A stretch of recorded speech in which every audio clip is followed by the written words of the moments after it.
Nous avons jusqu'à présent utilisé Python comme une calculatrice en découvrant les types arithmétiques, int, float, complexe, etc. Nous allons maintenant découvrir d'autres types de variables que nous appellerons conteneurs.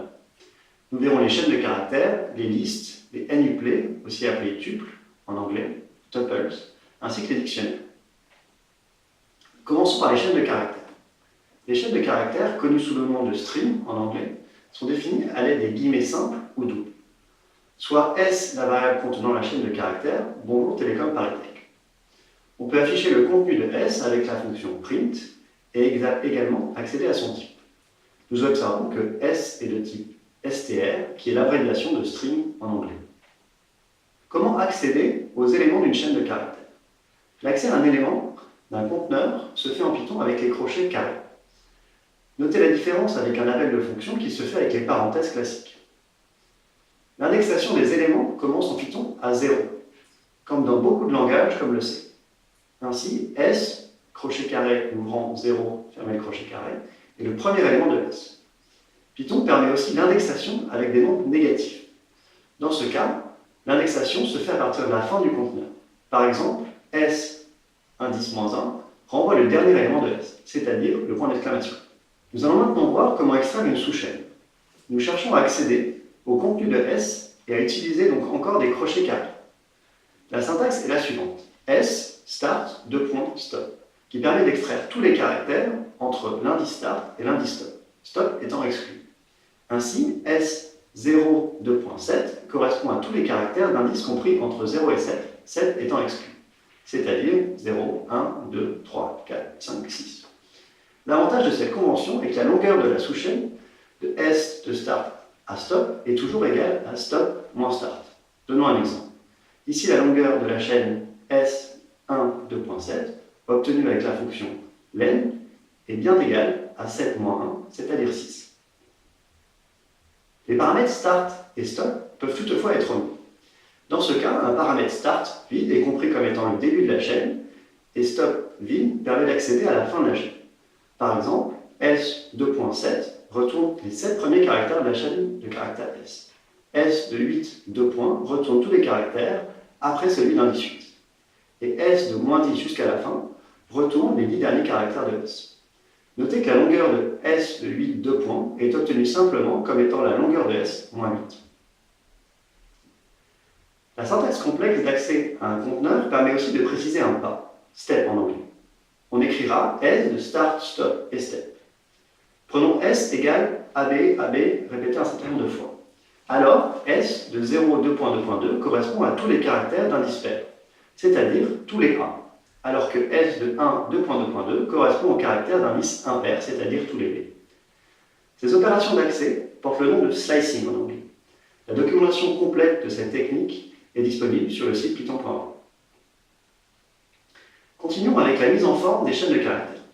Il est possible d'appeler la fonction print sur plusieurs variables de types différents. C'est notre premier exemple.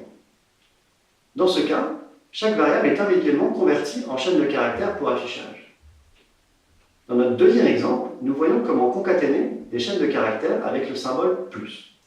Nous concaténons ainsi str1, str2 et str3 pour obtenir une chaîne que nous affichons.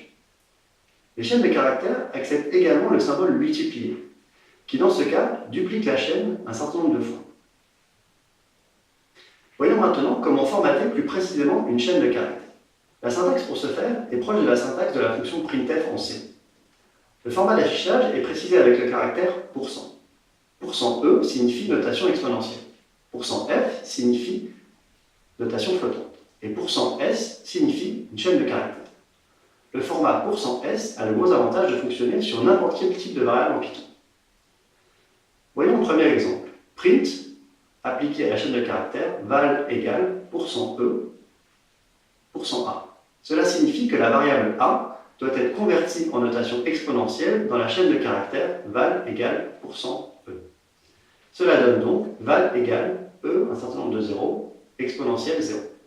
Si nous utilisons %F ou %S, l'affichage est légèrement différent. Il est aussi possible de construire une chaîne contenant plusieurs variables à formater. Par exemple, S égale val1 %.2F, val2 égale %D, en formatant 3 3,1415 et 1,5.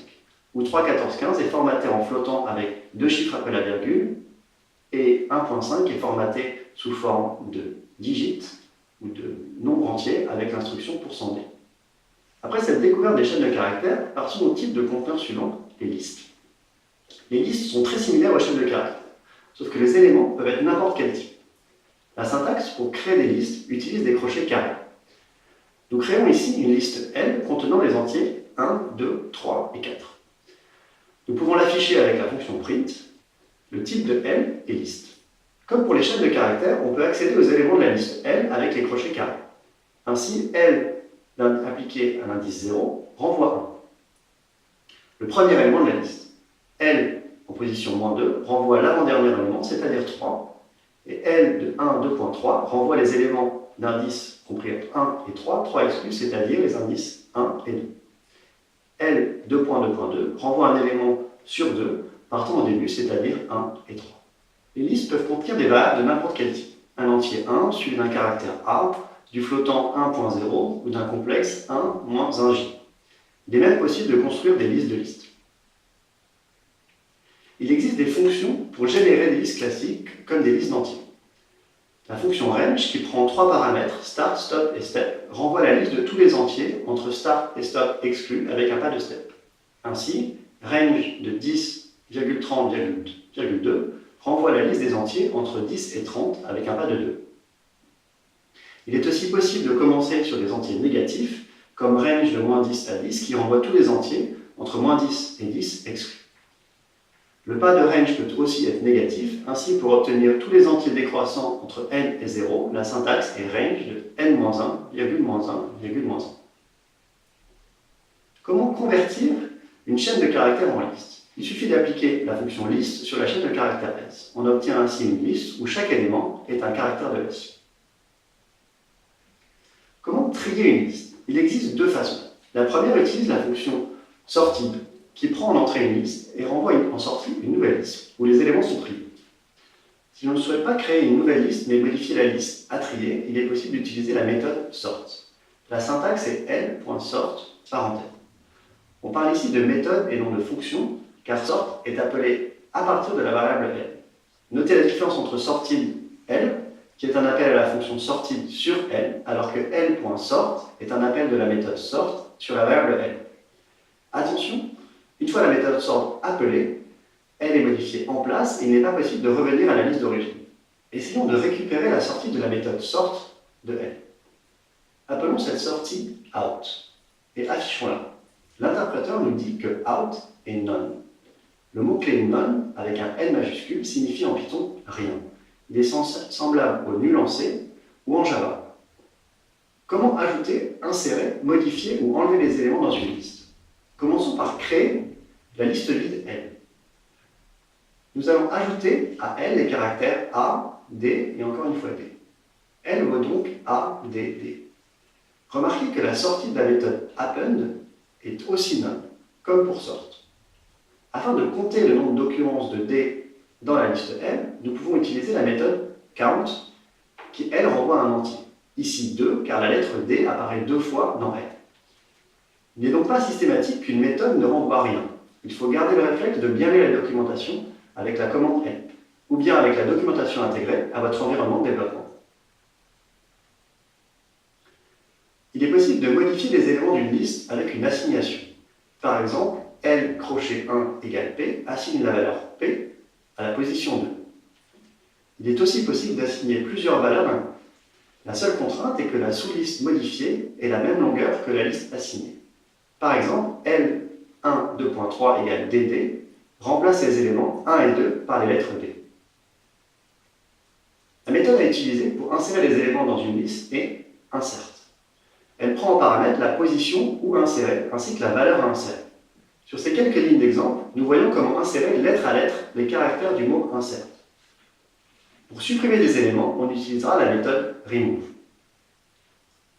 Pour tester la présence d'un élément dans une liste, on peut utiliser le mot-clé in qui signifie dedans en anglais. Ainsi, n in L renvoie true car la lettre L est bien présente dans la liste L. Pour maintenant connaître l'indice la première occurrence de la lettre L dans la liste L, on utilise la méthode index, qui renvoie l'indice correspondant sous forme d'entier.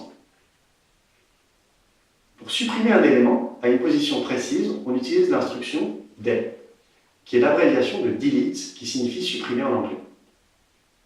Ainsi, pour supprimer l'élément à l'indice 6, on utilisera del de L crochet 6. Pour concaténer des listes, on utilisera l'instruction plus, comme pour des chaînes de caractères. Pour dupliquer une liste un certain nombre de fois, on peut utiliser également, comme pour les chaînes de caractères, la multiplication par un entier. Pour en savoir plus sur les listes, tapez help de liste.